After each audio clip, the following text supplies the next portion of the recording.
Joining us now, great pleasure, Senate Majority Leader Mr. John Thune of the great state of South Dakota. Senator Thune, Leader Thune, thank you for coming on. I want to get to the shutdown in a minute, sir, but this insurrection stuff with states and the cities, and unfortunately in Chicago there may have been a problem with the cops, but the Democratic Party is on the wrong side of every single issue. I hate to be overly partisan, but that's who it is. It's the wrong side of the issue, and I thought we had learned, Senator, that federal law always supersedes local law, and that these local judges have no reason, no right to stop President Trump in his public safety, law and order agenda. I don't understand this, sir.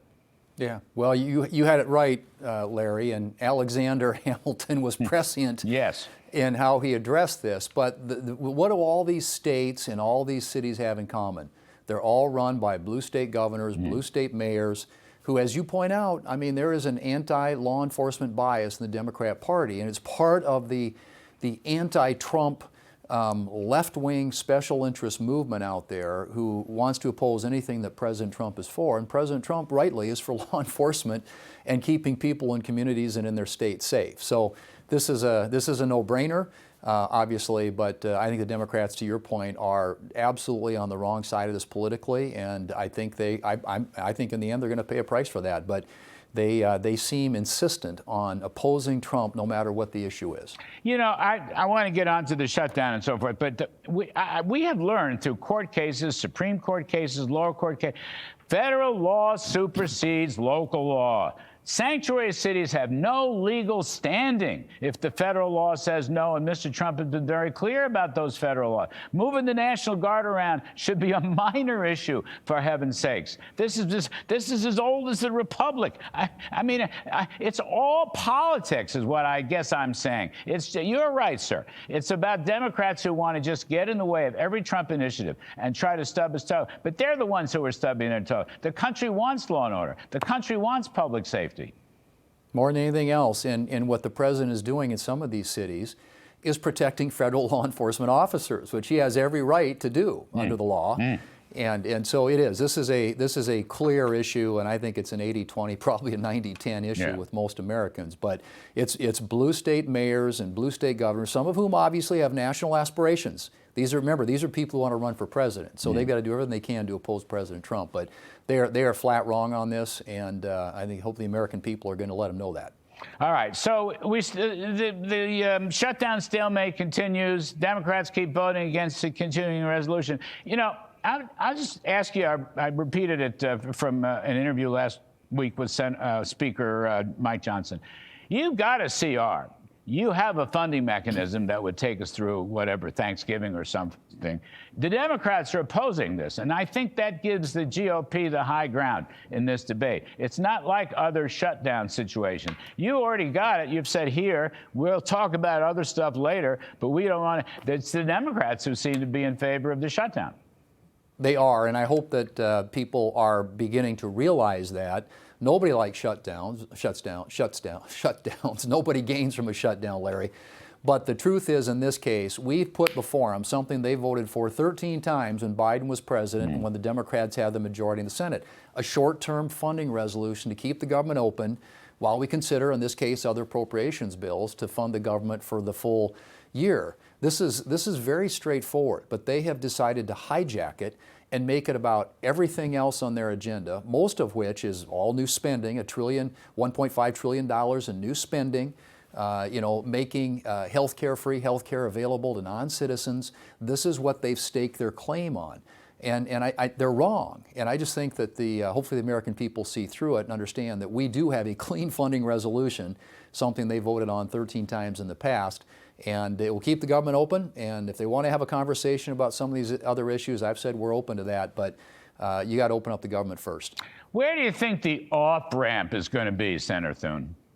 Well, I mean, I think in the end it's going to come from outside of the leadership ranks. The leadership is putting an enormous amount of pressure on the rank-and-file Democrats in the Senate, as are all these outside groups. I mean, these guys, anybody that's talking about working with Republicans or voting to keep the government open are just getting bludgeoned and bullied by these outside groups and their leadership. So, but in the end, I think when the impact of this shutdown starts really being felt I believe there are some Democrats who are going to say, you know, this isn't a good position for us to be in, and come and work with us to keep the government open. And then we promised them, we've told them that we'll have a conversation about some of these things, like the the ACA tax credits. Although that in and of itself is another issue that the Democrats created because they put the expiration date in place. They expanded these credits, tax credits, in a way that was supposed to be responsive to COVID. Well, COVID's no longer with us. So this is a problem of their own making, and now they want us to bail them out of this mess. But we're not going to have that conversation until the government gets opened up. I mean, emergency room payments for illegals is part of it. Allowing this phony state funding mechanisms where they raise taxes in order to get more federal money for Medicaid. Medicaid has exploded. I mean, healthcare spending is a delicate issue, but I don't know. Does the public want to throw out one big, beautiful bill? Does the public want to just say, we'll give you, if you're able-bodied, you can collect Medicaid. We'll give you all the money you want for Obamacare, which didn't work really well in the first place. I mean, I have to believe you have the high ground on all that as well, sir. Well, I think that the HCA tax credits are rife with fraud, waste, and abuse. They are subsidies. Exactly. Subsidies to insurance companies, nothing more, nothing else. And there's no cap on income. I mean, you can make $500,000 now, $600,000 in some places, and be eligible for federal assistance under this program. So it's desperately in need of reform. But to your broader point, all these programs, we want to make sure that people in this country have access to affordable health care. Obviously, people on Medicaid and Medicare, but as you know, in the One Big Beautiful Bill, we made reforms to Medicaid to make sure it's there for the people who really need it, but for able-bodied adults who are gaming it, and all these states who play these games and cover illegals, California being probably the best example of that, take these provider taxes and get a higher FMAP from the federal government, get more federal money, and then rebate those taxes back to the providers, and then use the resources to cover illegals. That was what California was doing. That's what they got busted for, and now the Democrats, they want to put that all back in play.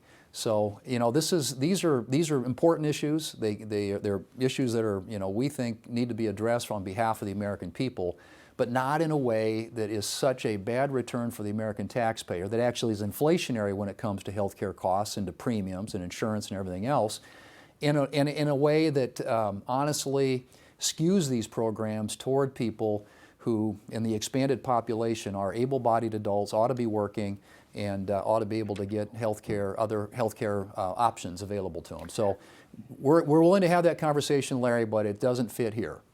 As I reckon it, last one, Senator, active duty military service people, their first paycheck they'll miss is October 15th. And then I guess federal employees who were furloughed last week, their first paycheck is October 22nd. So I'll just call that a couple more weeks. You think those paycheck dates are going to matter? I think at some point, when the American people start understanding that the American military men and women who are protecting this country aren't going to get paid, so that the Democrats can give free health care benefits to non-citizens, this is going to hit home. And that's exactly what we're talking about here. That's exactly what's going to happen here in a couple of weeks if something doesn't change. All right. Senator John Thune, Senate Majority Leader, we thank you, sir. Appreciate it very much. Thanks, Larry. Good to be with you. Thanks.